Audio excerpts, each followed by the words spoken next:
ranting and raving quite a bit.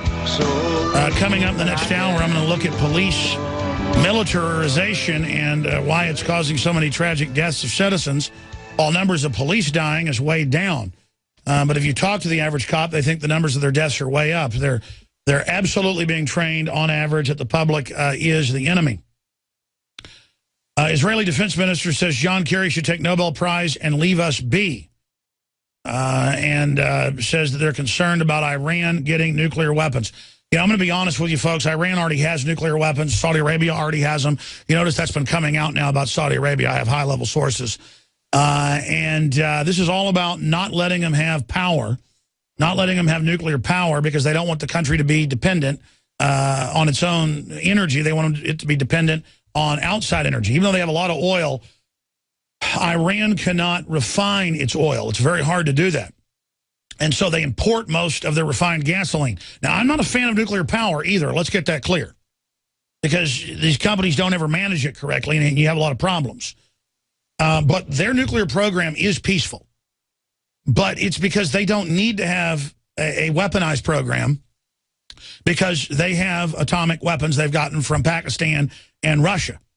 And, of course, now you see news reports. The word is they've gotten it from Pakistan and Russia. And Saudi Arabia brags, okay, we've got nukes, too, from the same place. And then Israel's giving them nukes. I mean, it's on, folks. The nukes are all over the place. And the reason the Pentagon doesn't want to attack Iran, I'm not defending Obama, by the way. He wants to act like he's a peacenik while they're activating al-Qaeda forces in Iran and other places to try to overthrow the government. They've had sanctions, you name it. They're only going this, quote, peace route because Iran did give in on a bunch of the sanctions. And it's not that any side is good in this. It's all bad. It all runs from bad to worse. It's a very sophisticated situation. Israel wants to beat war drums with Iran because of the fact that that is a political, domestic distraction for the Likudniks that run the country. But, again, they're spinning this as more treason from Obama. When I guarantee you, folks, they're going to end up double-crossing Iran down the road if they can get the Pentagon to go along with an attack. But, look, the Pentagon does not shrink away from a war. And they're not trying to not have a war because it's some morality issue. It's an issue of they've war-gamed it, Russia, China, India getting into it, Israel getting into it. It's just a very high probability it's going to create a huge regional war and then a nuclear war, and you don't want that. And you got China talking about going into these islands that they claim are theirs off the coast of the Philippines. I mean, this is getting crazy right now. So that's what's happening on that front. We've got the Obama dictator clip that I still haven't played yet. He's got a new statement about how he'll just do whatever he wants outside of law. Now you can watch the INFOWARS Nightly News streaming live as it happens for free. Check it out at infowars.com/show.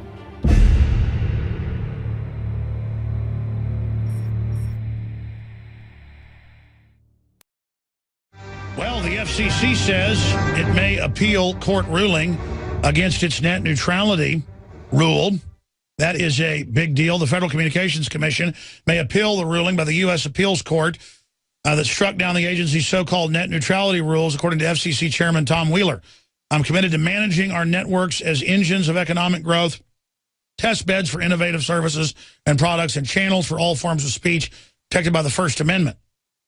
We will consider all available options, including for these appeals, to ensure that these networks on which the Internet depends continue to provide free and open platform for innovation and expression and operate in the interest of all Americans.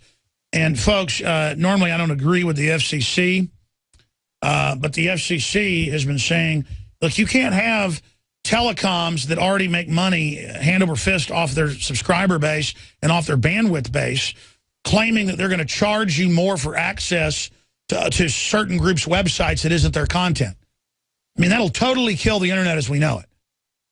And there is a major move to do this, and this is basically what Internet 2 is. They're talking about service providers charging Google when their customers try to go to Google. And I'm no fan of Google, but you've got to use these separation of powers, these different big globalist blocks against each other. See, that's why you have the legislative, executive, and judicial. knowing that tyranny will try to take over all three, so you have it divided up to where it can never get organized, and they knew common sense would show that there'd be infighting, and so they could never organize evil. The same way they use balkanization on us, so we can't ever organize to get rid of the New World Order, they can't ever get properly organized because they're all fighting over stuff. So it's the best of times, worst of times. It's our doom, it's our salvation that we have separation of powers. That's why when you hear, oh, we need to get rid of gridlock in Congress and Obama needs to just have executive orders, and we're going to play that clip here in a moment, and do whatever he wants, and he'll fix everything, and we just give him all the power. This is a big deal. So let's go ahead and go to this clip of Obama saying, Congress? I don't need no stinking Congress. Here it is. We are not just going to be waiting for legislation in order to make sure that we're providing Americans the kind of help that they need. I've got a pen and I've got a phone, and I can use that pen to sign executive orders and take executive actions and administrative actions that move the ball forward in helping to make sure our kids are getting the best education possible.